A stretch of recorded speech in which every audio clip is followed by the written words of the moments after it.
Halo kawanku semuanya. Topinya miring.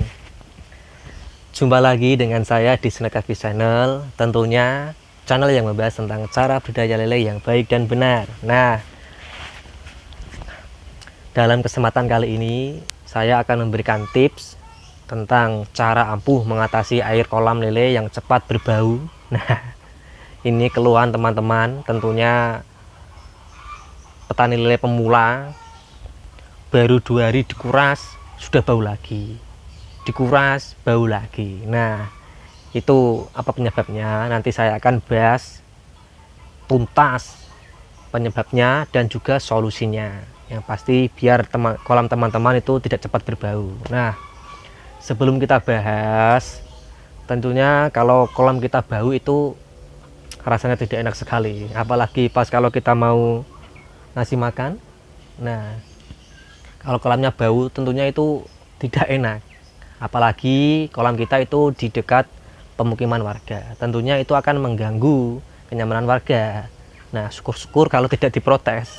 Coba kalau diprotes, kolamnya digusur, repot jadinya kita kan. Nah ya, yang pertama yaitu kita bahas penyebabnya. Nah, penyebabnya itu banyak sekali akibat penyebab kolam lele kita itu cepat berbau. Nah, yang pertama yaitu kesalahan yang sering kita buat.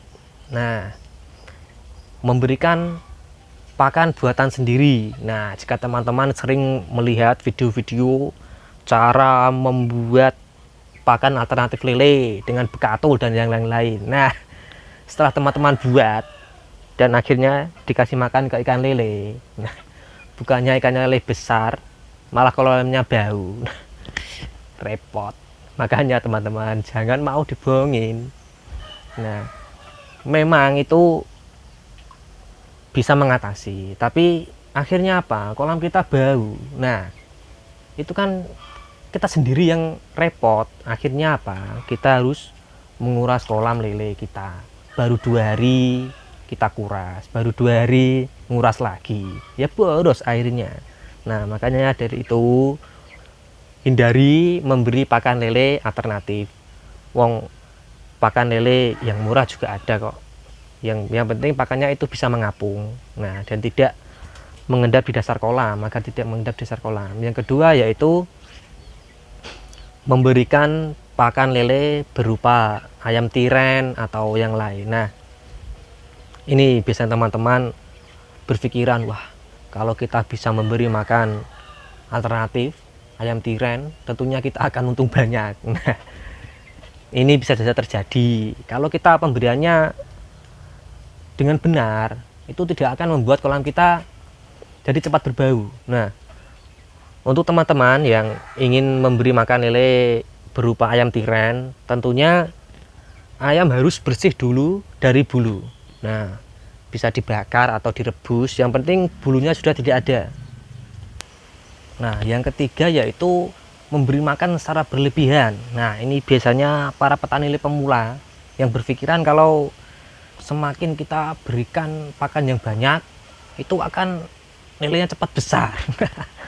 Itu dapat dari mana hitung-hitungan seperti itu? Nah, penjelasan seperti ini. Setiap ikan atau setiap manusia itu tentunya mempunyai porsi makanan. Nah, semisal ikan lele itu setiap hari porsinya cuman 1 kilo. Nah, kalau kita beri makan 2 kilo, terus yang 1 kilo siapa yang makan? Akhirnya yang 1 kilo itu akan mengendap dasar kolam dan tidak bisa dimakan. Akhirnya apa? Akan jadi amonia. Nah, buat teman-teman ini yang sering berpikiran kalau memberi makan banyak akan mempercepat pertumbuhan ikan, konyol itu, nggak ada. Beri makan sesuai porsinya saja. Untuk cara menghitungnya sudah saya berikan di video saya, cara menghitung kebutuhan pakan lele, agar teman-teman itu bisa mengirit pakannya atau agar tidak boros, dan tentunya juga tidak akan sia-sia kalau sampai mengendap dasar kolam. Nah, yang keempat yaitu menghindari padat tebar. Nah, ini yang sudah sering saya katakan, hindari padat tebar. pada tebar itu selain pertumbuhan ikan lambat, itu akan mempercepat air kolam akan menjadi berbau. Nah, begini penjelasannya. Ini yang sering petani lele pemula berpikiran kalau kita bisa tebar banyak, kita akan untung banyak. Nah, ini adalah kesalahan yang konyol sekali. Nah, buat teman-teman, bayangkan saja, kemarin sudah saya bahas, kolam ukuran 2x2, tebar benih lele 10.000 ekor, hanya punya satu kolam. Nah, itu kan gak masuk akal.